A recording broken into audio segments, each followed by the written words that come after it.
Welcome to part 2 in this mini-series on the romantic, the beautiful, the lovely king hunts. And what we're looking at some great attacking games. We're looking at ways to hunt down our opponent's king, improve our attacking chess, and also, if you want to, just sit back, grab yourself a drink, and enjoy some beautiful moves. So the second game in this series is quite an old game between the players Hoffman and Petrov, and this is maybe one of the most famous king hunts that you will see. It really is a beautiful game and one of my favourite games of all time, so I have to include it in this series. And we're going to see how the White King got trained down, hunted down. And what I suggest you do, obviously I'm going to give you some hints as we go along, but one of the ideas of this series I'm doing, this 5-part series, is to try to get you more interactive. Because there's a couple of ways you can learn in chess. 1, you can read. 2, you can watch. But the best way to learn is get involved. And here I'm trying to give you a personal lesson. So you're getting this for free. But I'm trying to get you involved. I'm trying to get you to use your own brain. So when I tell you to pause the video, please try to pause the video and calculate as well as you can with a board. This will mean it will get you calculating, improve your calculation, hopefully make you a better player. That's the plan. Who knows if it works? We'll try.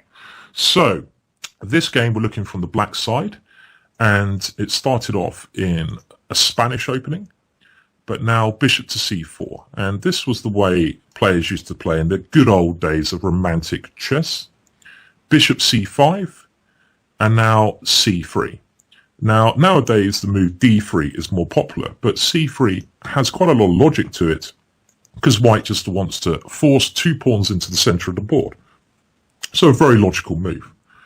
Now black continues developing. Knight to f6. White continues with his plan of getting this rather scary looking center with d4. Black really has to capture on d4.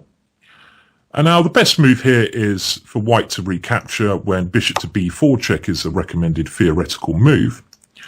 But in this game, very interesting move, e5 was played from white. And here, again, the theoretical move is pawn to d5. And this is a very common idea in these type of structures. If you're trying to learn this type of idea, it happens in the King's Gambit, in a lot of e4, e5 openings. A key thing is that when white pushes e5, attacking your knight, a rule is that you should nearly always counter this with the move d5.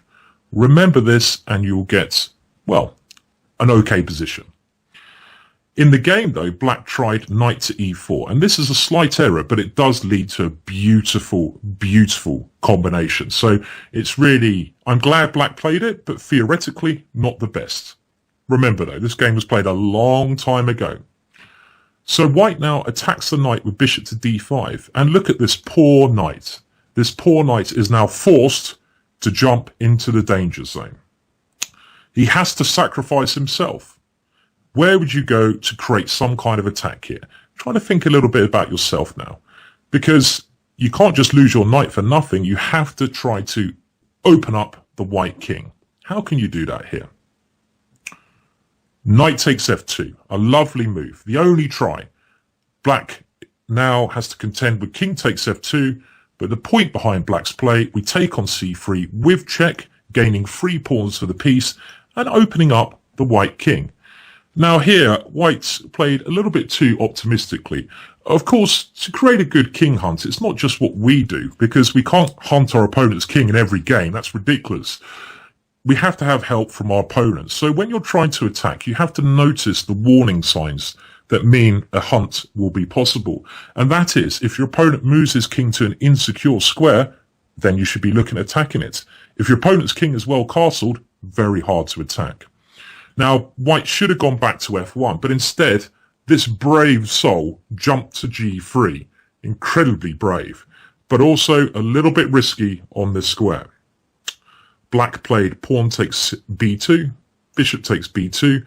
Now, the first question for you. You're playing black here. You should note that your opponent's king has moved to a dangerous square. So the warning sign should be jumping in your head. I'm trying to get you to think like a king hunter. If your opponent's king has jumped to a weak square, you should of course be looking at a couple of things. I have a rule. Look at immediate ways to attack the king, immediate ways to win. If that's not possible, bring in reinforcements. Now, you have no way to even check the white king in a successful way here. So you need to bring in reinforcements. How can you do that here? Pause the video if you need to. Knight to e7. Very good move if you saw this. And the idea, of course, is bringing in the reinforcements. The knight was doing nothing on c6. It's on the wrong side of the board. Here, you are trying to bring the knight to f5, attacking the king, and maybe coming to e3. So you're bringing reinforcements in. Well done if you found that move. Now, white should go h3, should have played h3, with the king coming back to h2. But he played in a romantic fashion. Knight to g5.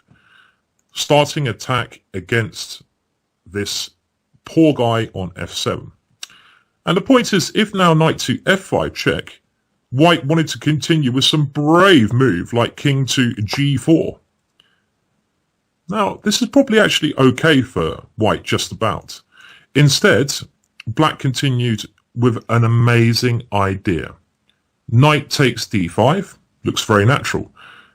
What was white's idea behind knight to g5? It clearly wasn't queen takes knight, because now our queen on d8 has been unleashed to take on g5 with check. So what was white's idea?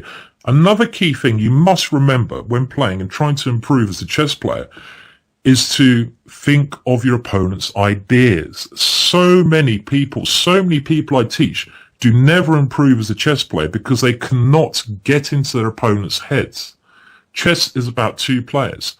What is white's idea? What was he planning to do here? Why did he move his knight to g5?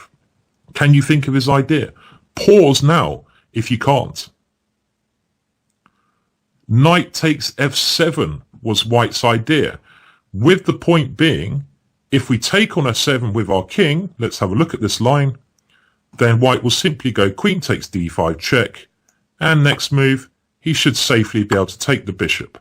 Okay, we can bring our queen in with check, but we haven't got many pieces attacking. For example, queen g5 check, the king can go back to f2. There is no rook to f8 check because the queen covers this square, and white's a piece up. So this was white's idea, but now you have to think like a genius. And don't blame yourself if you cannot find black's idea. Black's next move is one of the most beautiful, picturesque, stunning chess moves that has ever been played in a game of chess. And it really is a piece of art, this one. Now, I'll give you a chance to solve this. What did black play? Remember, your queen and your rook are both being attacked. But it's all about the king hunt. We might be able to give up one of these pieces if we can increase the attack against the white king. So pause the video now and see what ideas you can come up with here. Well, now black played the simply stunning castle's kingside. An unbelievable move that really is just something that most human beings will never get the chance to play in a million years. This is the kind of move I call a tombstone move, meaning that if I died and I wanted to put a chess position on a tombstone, it would be this position here. You know, I'd be happy to be remembered from this. You know, if my family come along to my tombstone, they see this position, it might bring a smile to their faces. It's a tombstone move. A beautiful idea. And the point is, of course, well, if queen takes knight now, we just go rook takes knight. And if queen takes c5, now our attack is much stronger than the previous line we looked at because our rook has entered into the game. This is clearly very, very good for black with d6 coming up next. So the only line we have to consider, remember the process of elimination from the first video I did, is the move knight takes d8 after castles. So castles, and now, of course, knight takes d8 is the only move we need to calculate. Now, again, this is the key moment here. There's some very complex lines. One little tip I'll give you, when you're looking at complex lines where you think there is a checkmate, just try to find as many checks as you can in a row to start with, forcing moves. You never know, they might lead to checkmate. Then when you've done that, do not rush. See if there's any improvements with those checks. and just try to calculate this position as deeply as you can. Now, there are a number of dangerous ideas here. If you can't work it out, we'll try to go for it step by step. This is a very hard position to work out, but just see how many checks you can see in a row here. And this will help your calculation for the long time. Just calculate as many checks as you can. Pause the video now if you need to do that. Okay, well, check number 1, bishop to f2 check. Now, clearly the king should not come forwards. It should try to hide with move g4 coming. So, king to h3. Now, what is check number 2 here? You have two choices, knight to f4 or d6. Now, the threat is stronger than the execution, I'd say, and the move knight to f4 is okay, but it's not necessarily leading to mate. You can try to work that out yourself, but try to bring in the reinforcements, and your bishop on c8 is doing nothing. So logically, check number 2 should be d6. Now, if white goes g4 here, what is black's best move? I'm not even going to tell you the answer to this. Black to play. What should black play? Pause the video if you need to. It's a very strong move. So what else can white do after the move d6? Well, he has to block the bishop. How does he do this? The move e6, of course. And now we come in with the third check. Did you get this far on your calculations? Now knight to f4 check. And the point being, we have improved our position because we have some chances of bringing on our bishop into the game rather than checking with a knight immediately. King to g4. And okay, here, this is where I said you have to calculate as many checks as you can, but if you play h5 check, it's not clear how you're going to continue after a move like king to g5. Even though the white king is walking into the danger zone, there's no immediate way through. So what do you think the best move for black is here? You need to open up some lines. Even if you take your time a little bit, the white king is very exposed, so you just need to bring more pieces into the attack. Maybe some line clearance moves. Pause the video if you need to. Knight takes e6. Of course, you need to get rid of this pawn, open up your bishop. And now, if white takes on e6, let's have a look what could happen here. Bishop takes e6 check, king to g5. Now try to work this out yourself. Pause the video now if you can. The right solution here is rook to f5 check, forcing king to g4. And now it's checkmate in 2 moves. Can you see the checkmate? Remember, I'm trying to get you to think for yourself here. Pause the video now. The solution is h5 check, king to h3, and now a beautiful checkmate. Rook to f3, double check, and dublo checkmate. Now really, I think if you do a checkmate like that in chess, you should get 2 points rather than 1 point. Who agrees with me there? I think you should get 2 points. That deserves 2 points to checkmate that beautiful. But I don't think FIDE would probably agree with that rule, the governing body of chess. So in this position, he did not take on e6 because we see that leads to checkmate. Instead, g3 was played from white. And the idea of this move is to try to desperately get the king back. Now try to calculate as much as you can here. What is the quickest way to win here? Over to you. I'll give you a couple of seconds and then pause the video now. Well, the quickest way to win is knight takes d8 check. Let's say king to g5. And the point that I hope you saw is that eventually after something like rook f5 check, if the king comes to this square here, we have rook f4 check. This is the key move. And if something like king g5 is going to be checkmate in 3 moves here, can you see it? Or maybe even 2 moves. I thought 3 moves, but there's a couple of checkmates here. Pause the video again. The quickest checkmate is knight to f7 or knight to e6 check. King to h5, checkmate in 1 move. g6 checkmate. Well done if you found that. Another checkmate is actually here. We'll go with knight to e6 check. But this is not as clear. Let's stick with the first one. So anyway, the game ended in a similar fashion here. But instead of the king going to h4, the white king went to g4. Now rook to f6 check. Remember, this bishop's such a strong piece. King is running around, but it's not going to escape. And now, can you remember that key move? Rook to f4 check, king to h5. And you know what? I'm going to finish the video here. I'm going to leave it to you guys at home to work out the checkmate in this position. It is checkmate. It's a beautiful checkmate. A little puzzle for you to work out. So what can we learn from that video? Okay, well, we can learn a couple of things.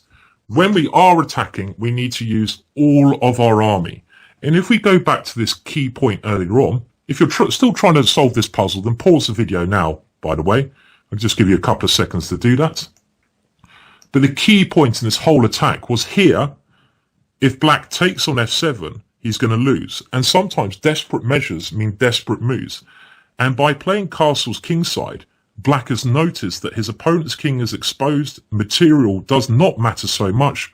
All you need to do, if you can't calculate, is find as many checks as you can, realize that your opponent's in a lot of danger, and then take the plunge. You need to be brave in chess. And we saw how this turned into a beautiful attacking game. Well, I hope you enjoyed that game as much as me. I mean, maybe I'd suggest you go through it again and pause it again if you want to, see how that works for you guys. It certainly was a stunning, stunning game. And we're going to look at more beautiful ideas in this mini series. And again, I'm going to try to help you calculate, but also I want you to enjoy some great games in this 5-game King Hunt series. So until next video, thank you so much for tuning in.